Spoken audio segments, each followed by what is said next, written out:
Okay, this is my review for Django Unchained. I seen Django a little over 3 weeks ago, and my review's a little late because, one, no one had seen it, and I didn't want to post a review because, just letting you know, there's never going to be any spoilers unless I say so at the top. So, first of all, yeah, that, and the second reason is no one's seen it, so I was a little hesitant to do my review so early because they might have thought it was spam or something. So here's my review for Django.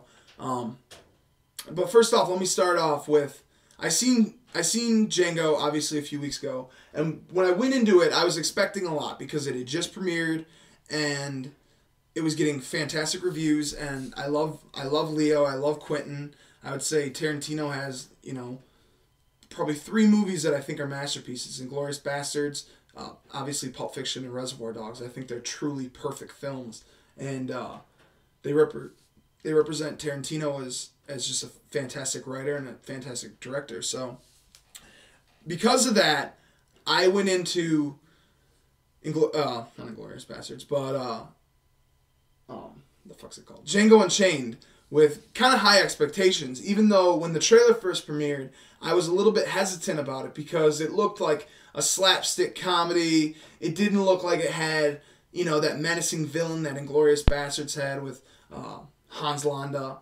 and Christoph Waltz's character, Hans Landa. And I figured Leo, who's one of my absolute favorite actors, was going to be this menacing villain. And the first trailer, he looked kind of like a goofball, which is kind of true, but his character really is menacing, and I'll get into that now. But so I didn't expect a lot at first, but then once the reviews started churning out, obviously they're great. It has a 90% right now on Rotten Tomatoes, and at the time they said that DiCaprio was just a menacing villain, so that instantly changed my opinion going into my expectations going into the film, and so I then began to expect a lot.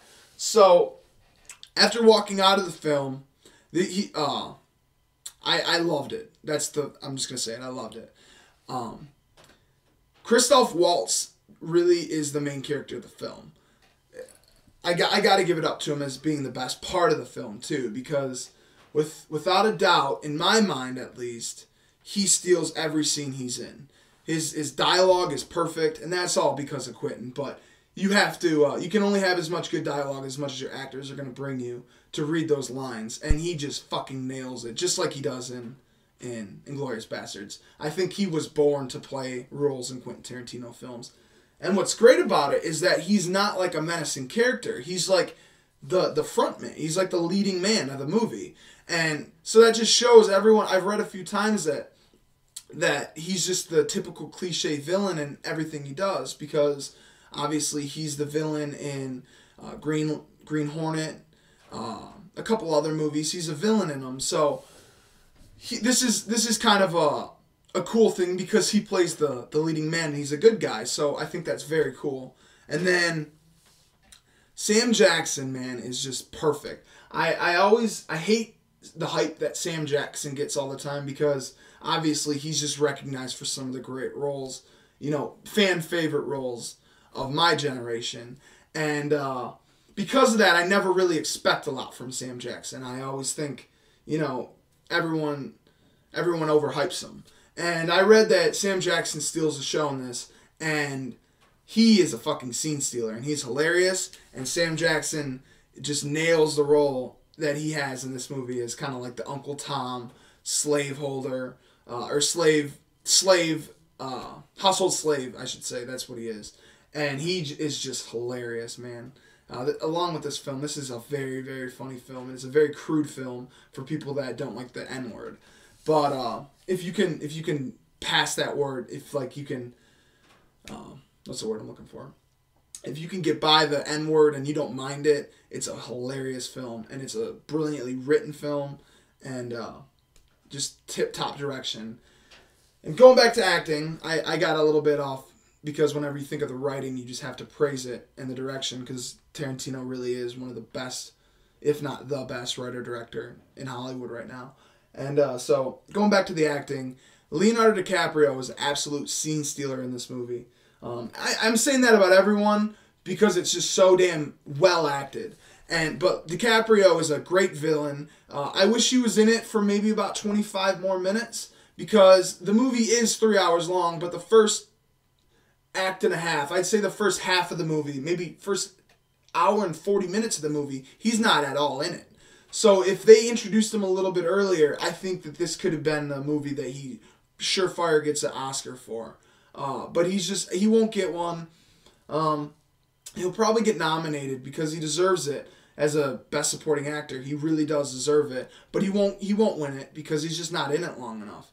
And when he is in it, he's only in it for, I would say, he's probably only in the movie for about 30 minutes, and he's just great in those 30 minutes though. But obviously the movie's called Django Unchained, and Django is obviously played by Jamie Foxx, who I don't think he's the worst part of the movie, but he's my least favorite character in the movie. And the reason is just his character I think is a supporting character in regards to Christolph Waltz being the lead. I would say maybe the last 25 minutes, Django, because it is about him rescuing his wife, is the main character of the film. But aside from that, man, Christolph Waltz is right there next to him in every other scene. So I would say Django, in my opinion, is a supporting character. And he's played great by Jamie Foxx. And this is the role that in 10 years, when we see Jamie Foxx has a huge resume, I would think that this is the movie that rejuvenated his career. Because he's obviously got Spider-Man coming up, and he's got a few other films lined up for the next couple of years. And that's all because of Django Unchained, not Inglourious Basterds. I got to stop saying that.